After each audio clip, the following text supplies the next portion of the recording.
Political advisor Rina Shah joins me also from Washington. We'll talk a little bit more about everything so far. I want to ask you this, actually, Rina. As an advisor, Republican or Democrat, is it savvy to say that a system cherished for hundreds of years that has never been accused of being, fraudulent, is actually completely open to cheating and manipulation the way President Trump is actually claiming now?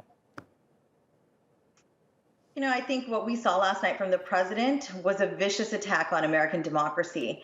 I am still reeling from that speech he gave from the White House press briefing room, that an American president would go to the podium like he did and present to the American people a case for his reelection that hinges on no evidence. And the case is not even a case. He's outright saying, I've won. What you're seeing out there is fraud. And this is probably the most unnerving moment right now, because I have felt for a very long time, when wearing my political advisor hat, is that this president, because he doesn't listen to anyone around him, he will become most dangerous after the election outcome is announced. And between this time of the outcome and Inauguration Day, we really don't know what this president is capable of.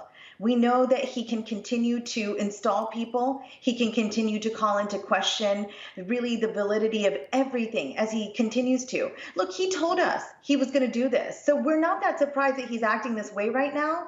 But it is a shock to the system because we've never seen it before. And I really applaud the few Republicans that have stepped out in Congress and are saying, Mr. President, let all the votes be counted. Right. I mean, Rina, and I just have to mention, you're not a Republican in Congress, but you are one of those Republicans who has stepped out and said what you would be advising other Republican lawmakers to do as well. This is your party. It really matters to you. So your opinion is really valued. But so then fine, what do you think should actually happen now? And tell us, can the Supreme Court legally change the course of this count? So one thing to really note here is that this is a very different scenario than 2000, Bush v. Gore. This is absolutely different because there are no voting machine issues this time. There's no hanging Chad this time. This is simply a case of President Trump being behind Biden in some very key states. When you look at Arizona and the president saying, stop counting there. When you look at Pennsylvania, he's saying, stop counting there. And yet he wants to recount in Wisconsin. A lot of what he said over the past 3 days hasn't matched up. It's been very hypocritical. And so what I really see this as is a last-minute attempt, a real last-ditch effort to really call into question how our system works, how our electoral process really functions. And he knows that he can do this in this moment because of the pandemic. The pandemic is the reason that so many early voters came out, something like 100 million, that it was unconscionable to folks. Yeah. The very same this president who said to his supporters, don't vote by mail, and took actions for the U.S. Postal Service to make it more difficult for votes to be cast by mail, for those to be processed by the U.S. Postal Service. He's the very same president now whose fate hinges on these mail-in votes that are skewed largely Democratic.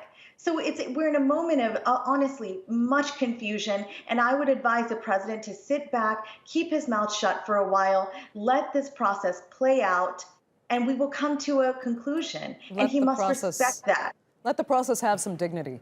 Listen, Rina, last question for you. I mean, looking forward, if Biden does win, could we expect a Republican-held Senate, to launch an investigation against him and even possible impeachment proceedings as well? I've heard that talked about because this is just not, everything is so partisan now that it seems there could be no way, especially knowing that a record number of Trump supporters came out to vote this time, even more than in 2016, that Republicans might not let Joe Biden succeed in any way.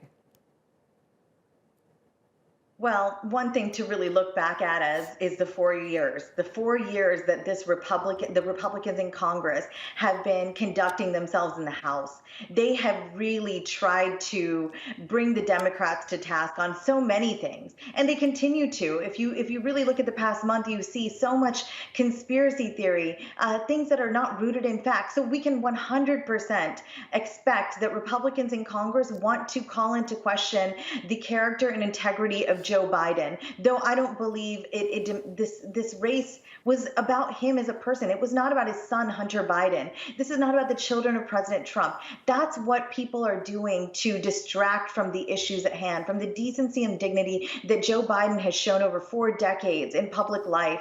And so I think Republicans, they will do anything. They're grasping at straws in an effort to show their base, their shrinking base of supporters, that they are still relevant, that they can stand up to the man. They would be better served if they actually talked about solutions for the American people in a better way, if they actually talked about a plan to end this pandemic instead of denying health science like they do climate science.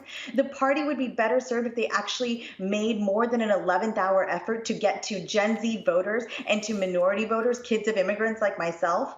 I think this party is on its way out and it needs to wake up. And it's had several opportunities to do so, going back as far as 2012. Okay. That autopsy report that the RNC gave out, that was just lip service. So I think with the loss of Trump, what we will see is this party may have a splash of cold water on its face, but don't expect it to start acting good anytime soon in Congress. Rina, for your sake, I hope you're right, but I remember talking to Republican analysts back in 2016. They said almost the same thing under different circumstances. We'll see what happens. Right. Yeah, okay. Rina, so great to speak to you. Thanks so much for being with us.